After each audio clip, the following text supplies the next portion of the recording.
Hello दोस्तों, जैसा कि आपका पेपर 28 नवंबर को होना है यूपी टेट का, तो उससे रिलेटेड कुछ क्वेश्चन हम करेंगे जिससे आप इससे आप पढ़िए और अपनी पढ़ के आप अपना पेपर क्लियर करिए। ठीक है, तो आज हमारा पहला क्वेश्चन कौन है? सीडीपी का। सीडीपी का सबसे पहला हमारा क्वेश्चन है आपका, संज्ञानात्मक क्षेत्र का सही क्रम कौन सा है? तो ये संज्ञानात्मक क्षेत्र जो है आपके, ये ब्लूम के क्षेत्र से संबंधित है, ब्लूम के टैक्सोनॉमी से संबंधित है। ठीक है, तो आपसे पूछा भी जा सकता है कि संज्ञानात्मक क्षेत्र का प्रतिपादन किसने किया है, तो आप क्या बताएंगे? ब्लूम ने। ठीक है, और आपके इसमें ये 6 सोपान होते हैं इनके, जो ब्लूम टैक्सोनॉमी है इसके 6 सोपान होते हैं। कौन कौन से होता है इनमें से? तो पहला होता है आपका ज्ञान होता है, और दूसरा अवबोध होता है, अनुप्रयोग होता है, विश्लेषण,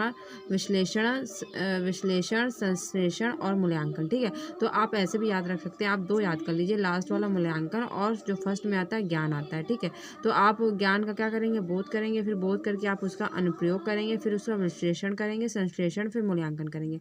तो आप याद रखिएगा कि जो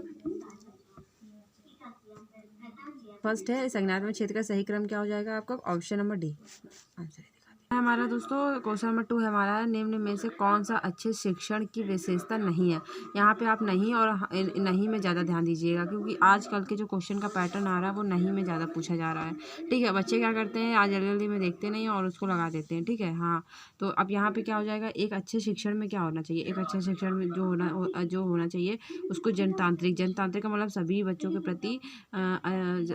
के प्रति जनतांत्रिक का मतलब होता है कि उसमें सभी बच्चों को एक समान समझना। जनतांत्रिक का मतलब यह होता है। ठीक है, और सहानुभूति, सभी बच्चों के प्रति सहानुभूति भी होना चाहिए आपके अंदर, कि बच्चा पिछड़े वर्ग से आ रहा है, गरीब है, अमीर है, या पिछड़े वर्ग से आ रहा है या कहीं से आ रहा है, तो आप उसके प्रति क्या रखेंगे? सहानुभूति रखेंगे। ठीक है, और इसमें क्या है, स्वेच्छाचारी में क्या होता है कि आप किसी बच्चे को इतना ज़्यादा ही स्वेच्छाचारी नहीं बनेंगे कि आप उसको आप उसी के प्रति जो आपके आपके रिलेटेड से है या कहीं से है, तो आप उससे स्वेच्छाचारी मतलब ज़्यादा इंपॉर्टेंस दें।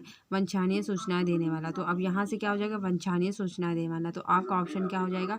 एक अच्छे शिक्षक की विशेषता जनतांत्रिक भी होता है, सहानुभूति भी होता है, और वांछनीय सूचनाएं देने वाला भी होता है। तो यहाँ पे ऑप्शन आपका कौन सा हो जाएगा? ऑप्शन नंबर आपका 2, क्वेश्चन नंबर 2 का आंसर हो जाएगा आपका सी। तो क्या हो जाएगा आपका क्वेश्चन नंबर सी? ठीक है, तो ये प्रति नहीं बनेंगे। आते हैं तो क्वेश्चन नंबर 3 पे दोस्तों आते हैं, अभिप्रेरणा का प्रत्याशा सिद्धांत किसके द्वारा दिया गया है? तो आप क्या बताएंगे? अभिप्रेरणा का यहाँ प्रत्याशा पूछा गया है। मास्लो किससे संबंधित है? अभिप्रेरणा के आवश्यकता से संबंधित है। ठीक है, इसने इस वर्ड से यहाँ पे आवश्यकता होता है तो हम मास्लो पे चले जाते हैं। हसबर्ग क्या? हसबर्ग अभिप्रेरणा के दूसरे सिद्धांत से संबंधित है। स्कीनर तो आपको पता है क्रिया प्रसूत है। तो यहाँ पे आंसर आपका जब पूछा जाए कि अभिप्रेरणा का प्रत्याशा, तो आप क्या बताएंगे? विक्टर ब्रूम बताएंगे यहाँ पे। तो क्वेश्चन नंबर 3 का आंसर आपका ऑप्शन नंबर सी हो जाएगा। आइए दोस्तों क्वेश्चन नंबर 4 देखते हैं। 4 क्या है, बोल रहा है आपसे, अग्रिम व्यवस्थापक प्रतिमान किस परिवार से संबंधित है? तो किस परिवार से संबंधित है ये पूछा गया है। तो आपको क्या बताना है यहाँ पे कि आपका जो अग्रिम व्यवस्थापक का प्रतिमान सूचना प्रक्रिया परिवार से संबंधित होता है। किससे संबंधित होता है? परिवार से। तो आपके परिवार से संबंधित है, हम क्या करेंगे? परिवार में व्यक्तित्व भी होते हैं, सामाजिक अंतःक्रिया होते हैं, व्यवहार परिमार्जन भी होता है, पर सूचना प्रक्रियाकरण नहीं होता है। तो आप इसमें आपसे पूछा गया है कि क्या इसमें संबंधित होता है? तो क्या होता है? सूचना प्रक्रिया। यहाँ पे दोस्तों हमें लग रहा है क्वेश्चन में कुछ गड़बड़ है, तो इसको हम देखते हैं कि इसका क्वेश्चन क्या होता है, मैं आपको बाद में बताऊंगी। अग्रिम व्यवस्थापक प्रतिमान किस परिवार से संबंधित है? तो यह आपका संबंधित है सूचना प्रक्रियाकरण से। ठीक है, नंबर क्वेश्चन 5 में आते हैं दोस्तों। क्वेश्चन नंबर 5 क्या कह रहा है, कौशलों के स्थानांतरण के लिए कौन सा उपयोगी है? तो आपको यहाँ बताना है कि कौशलों के स्थानांतरण के लिए कौन सा उपयोगी है इसमें से। तो रेखीय अभिक्रम है, शास्त्रीय अभिक्रम है, तो कौशल अंतरण एक गति है ना कि उद्देश्य, तैयारी और सर्जन। तो इसमें क्वेश्चन आपका क्या हो जाएगा? सी आपका क्या हो जाएगा? यहाँ पे सही आंसर हो जाएगा। ठीक है दोस्तों, अगले क्वेश्चन में बढ़ते हैं। निम्न में से कौन सा शिक्षण का एक सूत्र नहीं है? यहाँ पे क्या पूछा गया है कि शिक्षण का एक सूत्र नहीं है। तो आपको इसमें क्या बताएंगे कि शिक्षण अनिश्चित से निश्चित की ओर बिल्कुल है, आपका दृश्य से अदृश्य की ओर चलेगा, बिल्कुल सरल से कठिन की ओर चलेगा, पर निगमन से आगमन की तरफ नहीं चलेगा। आपका यहाँ पे आंसर क्या हो जाएगा? निगमन से आगमन की ओर नहीं जाता है, जबकि शिक्षण का सूत्र आपका कैसे जाता है? आगमन से निगमन की ओर जाता है। तो ये आपको यहाँ पे क्वेश्चन नंबर 6 का आंसर हो जाएगा option number D. Question number 207 में आते हैं, सूक्ष्म शिक्षण चक्र का प्रथम पद होता है। तो प्रथम पद क्या होता है आपका? सूक्ष्म शिक्षण का प्रथम क्या होता है? आप पहले सबसे पहले क्या करेंगे? आप शिक्षण करेंगे, प्रतिपुष्टि करेंगे, प्रस्तावना करेंगे। तो इसमें ये आपका तो होता ही नहीं, प्रस्तावना शिक्षण करेंगे नहीं, प्रतिपुष्टि। पहले आपका क्या आता है? योजना बनाएंगे। आप किसी भी काम करने के लिए पहले हम लोग क्या करते हैं? सबसे पहले योजना बनाते हैं, फिर क्या करते हैं? प्रतिपुष्टि करते हैं, फिर आपका क्या आ जाता है? शिक्षण आ जाता है। दोस्तों क्वेश्चन नंबर 8 पे आते हैं। निम्न में से कौन सा अवबोध स्तर के शिक्षण में शामिल नहीं है? बताइए। नंबर ए में आपका है अनुप्रयोग है, दूसरे में तुलना है, तीसरे में सी में है पृथक्करण और डी में है आपका अन्वेषण। तो बताइए क्वेश्चन नंबर 8 का आपका आंसर क्या हो जाएगा? अन्वेषण। इसमें कौन शामिल है आपका? अन्वेषण। तो क्वेश्चन नंबर 8 का ऑप्शन नंबर डी आंसर हो जाएगा, अन्वेषण। शैक्षिक सुधारों में प्रभावी विकेंद्रीकरण तभी संभव होगा जब आप क्या करेंगे? जब खंड व संकुल संदर्भ केंद्रों की भागीदारी बढ़ेगी, स्थानीय संदर्भ व्यक्ति उपबंध हो, अध्यापकों के पास संसाधन और प्रासंगिक सामग्री भी मौजूद हो। तो दोस्तों आप क्या करेंगे? इनमें से आपके पास तीनों होने चाहिए, तभी आप क्या करेंगे? शैक्षिक सुधार में प्रभावी विकेंद्रीकरण आपका संभव होगा। तो इसमें कौन सा हो जाएगा? ऑप्शन आपका डी हो जाएगा। क्वेश्चन नंबर 9 का आंसर नंबर डी हो जाएगा आपका। तो क्वेश्चन नंबर 10 पे आते हैं। एक छात्र पढ़ रहा है, उसका नाम लेकर किसी ने बुलाया। निम्न में से किस संवेदना द्वारा वह छात्र अपनी अनुक्रिया प्रकट करेगा? बताइए। स्पर्श संवेदना द्वारा, दृष्टि संवेदना द्वारा, ध्वनि संवेदना द्वारा, प्रत्यक्ष संवेदना द्वारा। तो आप बताइए क्या करेगा सबसे पहले? अगर आप बैठे हैं, आपको कोई नाम लेके बुलाता है, तो आप पहले क्या करेंगे? सबसे पहले आप क्या करेंगे? उसको आप क्या करेंगे? पहले स्पर्श कर देंगे तुरंत? नहीं, आप स्पर्श नहीं करेंगे। दृष्टि संवेदना करेंगे? बिल्कुल नहीं। आप पहले क्या करेंगे? दृष्टि तो आप देखेंगे, पर कब देखेंगे? जब आपको सुनाई देगा।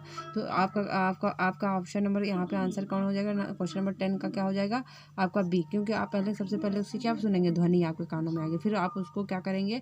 फिर दृष्टि संवेदना उसको देंगे। ठीक है, तो क्वेश्चन नंबर 10 का आंसर नंबर आपका हो जाएगा बी, ध्वनि संवेदना। सबसे पहले आप उसकी ध्वनि सुनेंगे। क्वेश्चन नंबर 11 पे आते हैं। क्वेश्चन नंबर 11 आपका क्या है? पियाजे के सिद्धांत के अनुसार प्राक सक्रियात्मक अवस्था की अवधि क्या होती है? दोस्तों पियाजे ने 4 अवस्था बताई हैं आपकी।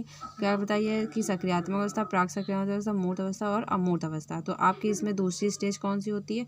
दूसरी स्टेज होती है जो आपकी स्टार्ट होती है 2 से 7 वर्ष की, और इससे जो पहले की अवस्था होती है वो 0 से 2 होती है, और अमूर्त होती है आपकी 7 से 11, जो तीसरी स्टेज होती है आपकी, और 11 से 14 वर्ष ये आपकी ये होती है सबसे लास्ट स्टेज, औपचारिक, जिसे आप बोलते हैं औपचारिक अवस्था। क्वेश्चन नंबर 11 का जो आंसर होगा वो आपका क्या हो जाएगा? आपका 2 से 7 वर्ष से। और जन्म से जब से आपसे पूछा जाए कि जन्म से 2 वर्ष होता है पूर्व सक्रियात्मक, ये आपका प्राक पूर्व सक्रियात्मक अवस्था 2 से 7 वर्ष होती है, और सक्रियात्मक अवस्था पूछी जाए तो आप क्या बताएंगे? जन्म से 2 साल तक। ठीक है, तो आपका इसमें जो आपका क्वेश्चन होगा प्राक सक्रियात्मक अवस्था कौन सी होती है? 2 से 7 वर्ष होती है। तो क्वेश्चन नंबर 11 का आंसर आपका हो जाएगा आंसर नंबर बी। दोस्तों अब हम लोग क्वेश्चन नंबर 12 सॉल्व करेंगे। 12 आपका क्या बोल रहा है? कि निम्न में से कौन सी बात की बाल अवस्था के बौद्धिक विकास की विशेषता नहीं है? इसमें नहीं पूछा है आपको, तो आप क्या बताएंगे? विज्ञान की काल्पनिक कथाओं से अधिक रुचि। तो आप इसमें क्या बताएंगे? ये हमारा है, ठीक है, ये हमारी होती है। बढ़ती हुई तार्किक शक्ति, ये भी हमारी होती है। भविष्य की योजना की सूझबूझ, काल्पनिक भयों का अंत। तो ये आपका हो जाता है। इसमें पूछा है बाल अवस्था के बौद्धिक, तो आप इसमें क्या हो जाएगा? क्वेश्चन नंबर 12 का आंसर वो होगा आपका सी, क्योंकि हम भविष्य की योजना बाल अवस्था में नहीं बनाते हैं। बाल अवस्था आपकी मान के चलिए 0 से 5 वर्ष भी मान सकते हैं। तो आप ये मानिए कि उसमें हम क्या करते हैं? अपने भविष्य की योजना के लिए सूझबूझ नहीं बनाते हैं, तो आपकी विशेषता ये नहीं हो जाता। पर हमारा काल्पनिक जो भयों का अंत होता है वो हो जाता है, क्योंकि हम किसी छोटी छोटी चीज़ों को देखकर डर जाते हैं, या जैसे कोई रस्सी पड़ी तो उसको भी क्या समझ लेते हैं?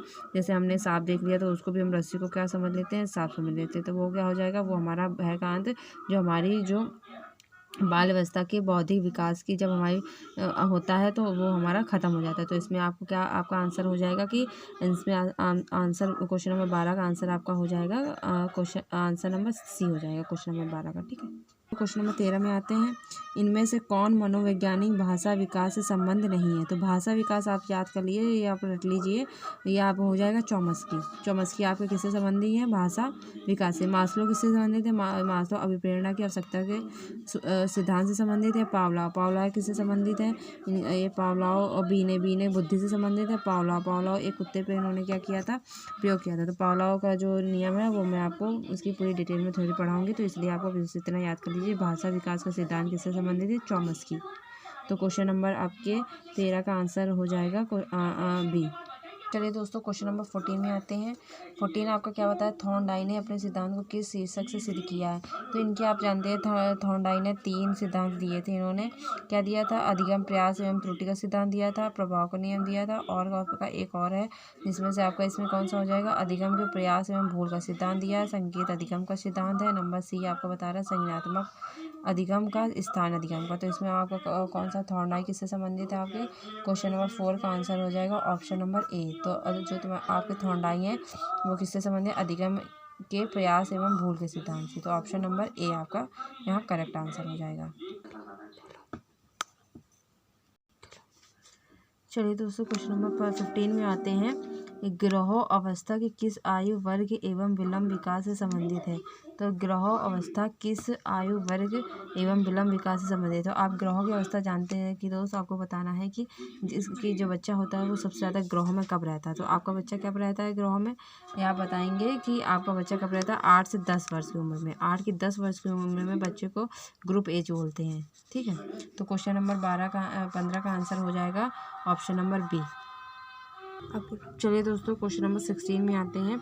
इसमें कि आपको बताना है पियाजे के अनुसार संज्ञानात्मक विकास की तृतीय अवस्था निम्न में से किससे संबंधित है। तो दोस्तों मैंने आपको बताया था जो आपकी पूर्व सक्रियावस्था होती है, पूर्व सक्रियावस्था होती है 0, जो पूर्व सक्रियता होती है आपकी 2 से 7 वर्ष की होती है। मूल सक्रियता 7 से 11 वर्ष की होती है, जो आपकी तृतीय एज होती है। औपचारिक होती है 4th स्टेज होती है। तो और ये संवेदनात्मक गामक अवस्था ये आपकी फर्स्ट स्टेज होती है, जो 0 से 2 वर्ष की होती है। इसलिए आप यहाँ पे आपसे पूछा गया तृतीय आपके किससे संबंधित है, मूर्त सक्रियात्मक अवस्था, जो कि आपके 7 से 11 होती है। तो क्वेश्चन नंबर 16 का आंसर आपका हो जाएगा ऑप्शन नंबर बी।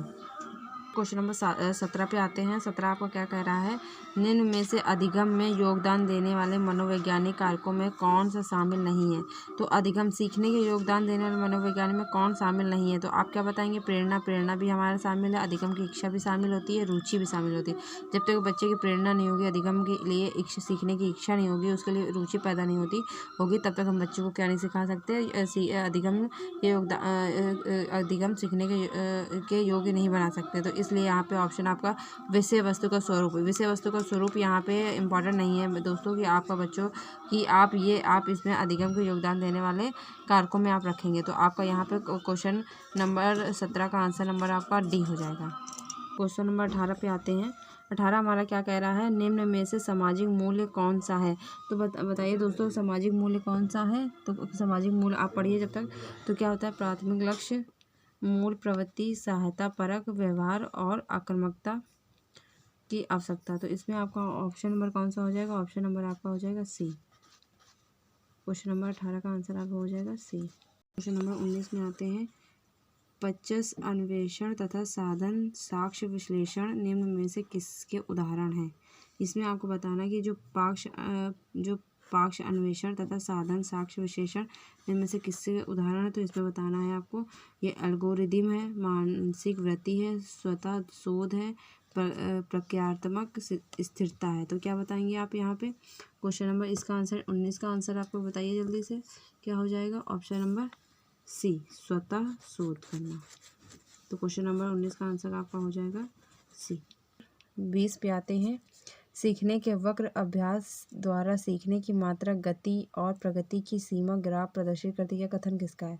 तो यह कथन किसका है दोस्तों, ये बताइए आप। ये रॉस का है, स्किनर का है, एमबी हर्स का है, या DML विकी का है। तो इसमें आंसर आपका क्या हो जाएगा, एमबी हर्स हो जाएगा। तो चलिए दोस्तों ये कुछ क्वेश्चन हमारे थे मोस्ट इंपॉर्टेंट क्वेश्चन, जिससे आप पढ़ते तो शायद आपको हेल्प मिलेगी। मिलते हैं फिर नेक्स्ट वीडियो में। बाय बाय, धन्यवाद।